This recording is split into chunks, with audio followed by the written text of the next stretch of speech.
Hello दोस्तों, हमारे YouTube channel पर आप सभी का बहुत बहुत स्वागत है। दोस्तों, अगर आपको ये कहानी पसंद आए तो आप चैनल को लाइक और सब्सक्राइब कर दें।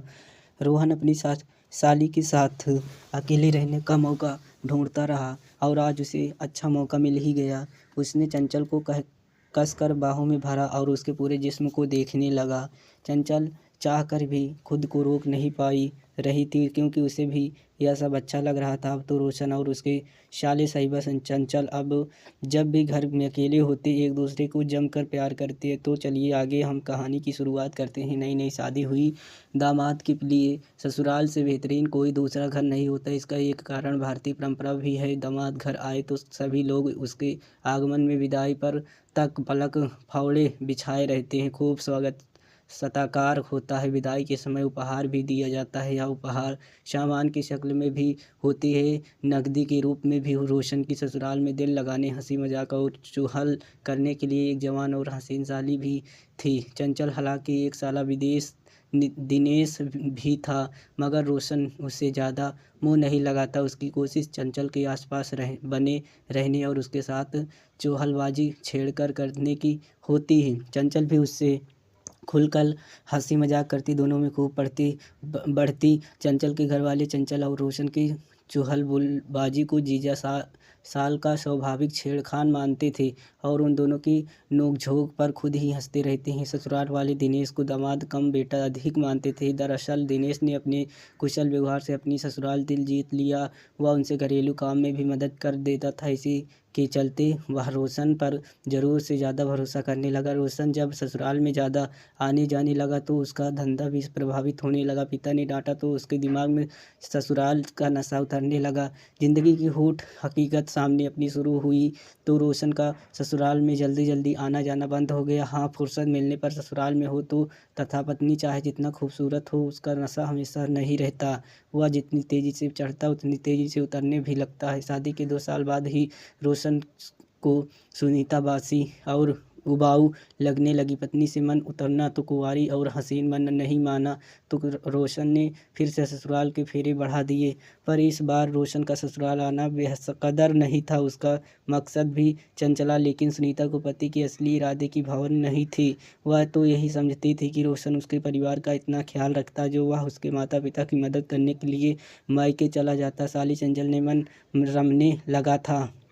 मन नहीं माना तो रोशन ने फिर से ससुराल के फेरे बढ़ा दिए। पर इस बार रोशन का ससुराल आना बेकसद नहीं था। उसका कम मकसद भी चंचल, लेकिन सुनीता को पति के असली इरादे की भनक नहीं थी। वह तो यही समझाती थी कि रोशन उसके पति के इसी विश्वास पर आड़ में रोशन अपना मकसद पूरा करने लगा था। ससुराल पहुंचने पर रोशनी की आंखें शाली को ही खोजती रही। वह चंचल से मौखिक छेड़खान तो पहले से ही करता था, अब उसने मौका मिलने पर शारीरिक छेड़खान भी शुरू कर दी थी। चंचल को यह सब अजीब सा लगता था, मगर वह जीजा का विरोध नहीं करती। वह सोचती कि वह जीजा बुरा न मान जाए।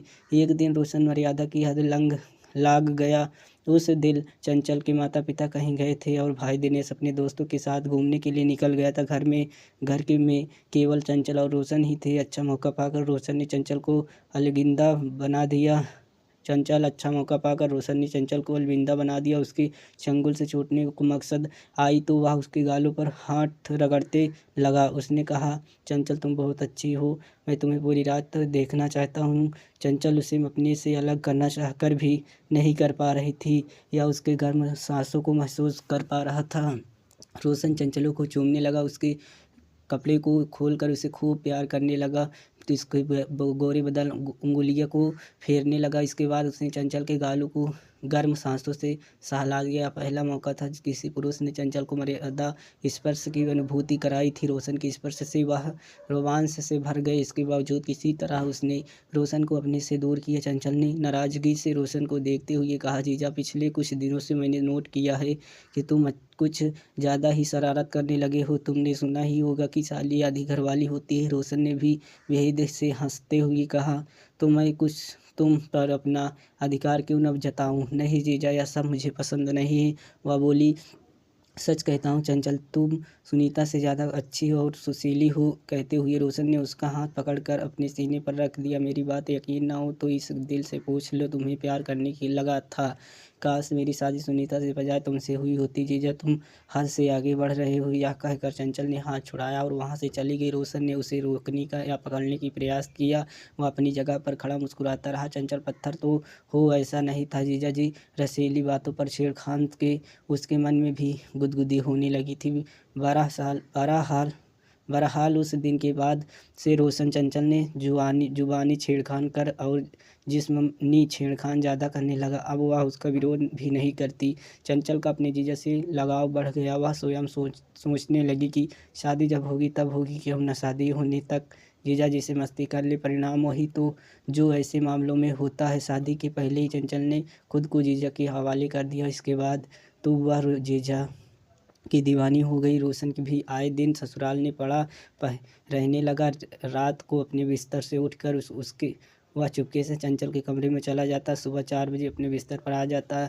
एक बार रात अचानक चंचल के पिता मनोहर सिंह की नींद खुली। उन्हें बेटी के कमरे में फुसफुसाहट की आवाज़ ही आई। जिज्ञासावश उन्होंने बेटी के कमरे में खिड़की से झांका तो छोटी बेटी चंचल को दामाद के साथ देखकर उनका खून खौल गया। किसी तरह उन्होंने गुस्से पर काबू करके दरवाज़ा खोला। सामने पिता को देखकर वह घबरा गई। रोशन का माफ़ी मांगते हुए ससुर के पैरों में गिर गया। बहरहाल उस समय मनोहर ने उसने कुछ नहीं कहा। सुबह होने पर मनोहर ने रात वाली बात अपनी पत्नी रामा को बताई। बदनामी के भय से मनोहर सिंह व रामा ने शोर शराबी नहीं किया। उन दोनों ने चंचल और रोशन को धमकाया। दोनों सिर झुकाए अपनी फजीहत कराते रहे। कुछ देर बाद रोशन वहाँ से अपने घर लौट गया। मनोहर सिंह और रामा ने बड़ी बेटी सुनीता के दाम्पत्य को करवाहट से बचाने के लिए उसके पति की करतूत छिपाए रखे। ससुराल की बात ससुराल में ही दबी रहे और वह चंचल के लिए लड़का देखने लगी ताकि जल्द उसके हाथ पीले कर सके। लेकिन दामाद की हरकत छिपाना मनोहर को महंगा पड़ा। रोशन के मन में जो डर था वह धीरे धीरे दूर हो गया। एक दिन चंचल ने रोशन को फ़ोन करके बता दिया कि उसके माता पिता उसके लिए लड़का ढूंढ रहे हैं। जानकारी मिलते ही रोशन एक दिन ससुराल पहुंच गया। उसने सास ससुर से अपनी गलती की माफ़ी मांग ली। साथ ही यह भी कहा आइंदा वह चंचल को साली नहीं बल्कि उसके साथ वैसा ही व्यवहार करेगा जैसा एक भाई अपनी बहन से करता। मनोहर सिंह और रामा के लिए यही बात था कि दामाद को अपनी गलती का एहसास हो गया था और उसने चंचल को बहन मान लिया था। अतः दोनों सच्चे दिल से रोशन को माफ़ कर दिया। मौका मिलने पर रोशन ने चंचल को बताया, तुम्हारी शादी भले ही कहीं हो जाए, मेरे संबंध तुम्हारे साथ पहले ही रहेंगे। इस पर चंचल ने भी कह दिया, मैं भी तुम्हें प्यार करती हूँ, रहूँगी, तुम्हें कभी नहीं भूल सकूँगी। इसके बाद रोशन अपनी ससुराल के साथ मिलकर चंचल के लिए लड़का खोजने लगे। इसी बीच मनोहर सिंह की मुलाकात रामेश्वर से हुई। रामेश्वर कानपुर शहर में रहता था। मनोहर के बड़े भाई सुरेश का दामाद था। उसके साथ सुरेश की बेटी अंजलि ब्याही थी। इस नाते वह उसका भी दामाद था। मनोहर ने उसे अपनी बेटी चंचल के लिए कोई लड़का बताने को कहा तो उसने बताया कि उसका छोटा भाई अमित ब्याह लायक है। अमित का कार चालक है और अच्छा कमाता है। रामेश्वर ने यह भी बताया कि अमित के अलावा उसके 2 अन्य भाई मोनू व विशाल हैं। सभी लोग साथ रहते हैं क्योंकि पुराने रिश्तेदारी थी। अतः मनोहर सिंह ने अमित को देखा तो वह उन्हें पसंद आ गए। चंचल ने इस रिश्ते को रोशन ने भी सहमति दे दी क्योंकि चंचल कहीं दूर नहीं जा रही थी। आपसे सहमति के बाद मनोहर सिंह ने चंचल का विवाह अमित के साथ करा दिया। शादी के बाद चंचल अपने ससुराल पहुंच गई। चंचल खूबसूरत थी, इसीलिए ससुराल में भी सभी ने उसकी सुंदरता की तारीफ की। अमित की भी खूबसूरत बेबी पाकर खुश था क्योंकि चंचल और अंजलि चचेरी बहनें थी और एक ही घर में दोनों सगे भाइयों की ब्याही थी, इसीलिए दोनों में खूब पड़ती है थी। चंचल अपने व्यवहार से पूरे परिवार का दिल जीत लिया था। वह पति के अलावा जेठ रामेश्वर तथा देवर विशाल व मोनू का भी पूरा ख्याल रखती थी।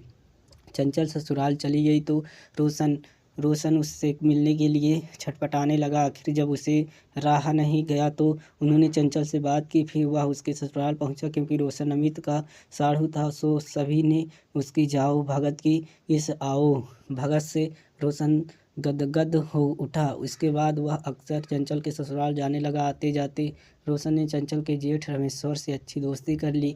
दोनों के साथ साथ भी महफिल जमाने लगी। रोशन जब भी चंचल के ससुराल पहुँचता तो वह उसके आसपास ही घूमता रहता था।